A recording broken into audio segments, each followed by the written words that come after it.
త్రినయ్యని పూర్తి ఎపిసోడ్ అని జీ5 లో ఉచితంగా చూడండి. యాప్ ని ఇప్పుడే డౌన్లోడ్ చేయండి. నీ భార్య కల్లో కూడా నీకు అబద్ధం చెప్పదు, నిన్ను మోసం చెయ్యదు అని నువ్వు గుడ్డిగా నమ్ముతావు. నీ నమ్మకాన్ని చేతకానితనంగా తీసుకుని నీ భార్య నిన్ను నిజంగానే గుడ్డివాణ్ణి చేసేసింది నాన్నా.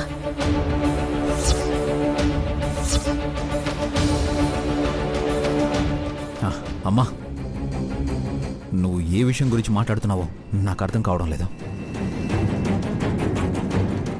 సుమన ప్రెగ్నెంట్ కాదు.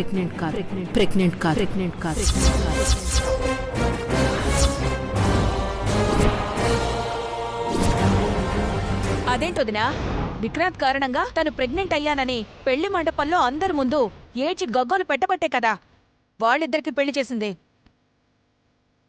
మరి సుమన ప్రెగ్నెంట్ కాదని అంటావేంటి?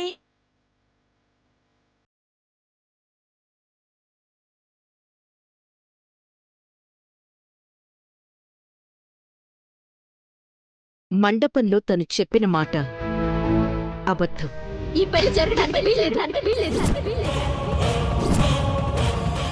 ఎందుకు? ఎందుకంటే నేను తల్లిని కాబోతున్నాను. కారణం బుల్లిబాబు గారి కాబట్టి. తన కన్నీళ్లు నాటకం. అది కాదత్తయ్య, మండపంలో అందరి ముందు విక్రాంత్ కూడా ఒప్పుకున్నాడు కదా. మరి సుమన చెప్పినవి అబద్ధం, నాటకం ఎలా అవుతాయి? వాడు సుమన వైపు కనీసం కన్నెత్తి కూడా చూడలేదు. విక్రాంత్, మీ అమ్మ చెప్పేది నిజమా?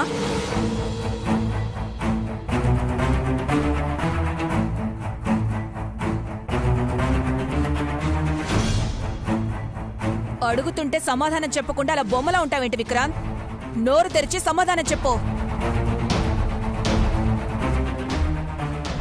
సుమన నీ మీద వేసిన నింద నిజమా అబద్ధమా?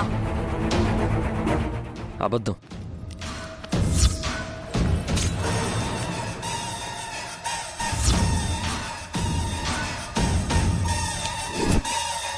అమ్మో అమ్మో అమ్మో, ఎంత కుట్ర, ఎంత మోసం! ఈ ఇంటి మీద, నా చిన్నల్లుడి మీద కన్నేసి ఇది ఇంత పెద్ద నాటకం ఆడిందా? దీన్ని చూసి నోట్లో నాలుక లేని అమాయకురాలు అనుకున్నాను. వామ్మో వామ్మో, ఇది కొంపలు కూల్చే ఇంత పెద్ద కిలాడియా? ఇంత పెద్ద నంగనాచా? ఛీ! దురంధరా, సుమన మన విక్రాంత్ని ప్రేమించింది. వాడెక్కడ దూరం అవుతాడో అన్న బాధలో ఏం చేయాలో అర్థం కాక ఇలా చేసింది. అంతే తప్ప నువ్వంటున్నట్టు ఇందులో కుట్రగాని ద్రోహంగాని ఏమీ లేవు.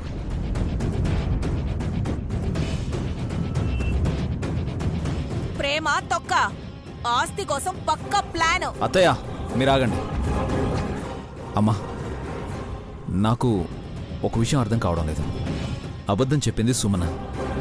మరి సుమన తప్పు చేస్తే నన్ను నైనిని తిట్టొద్దని నువ్వు మాట అడుగుతున్నావేంటి?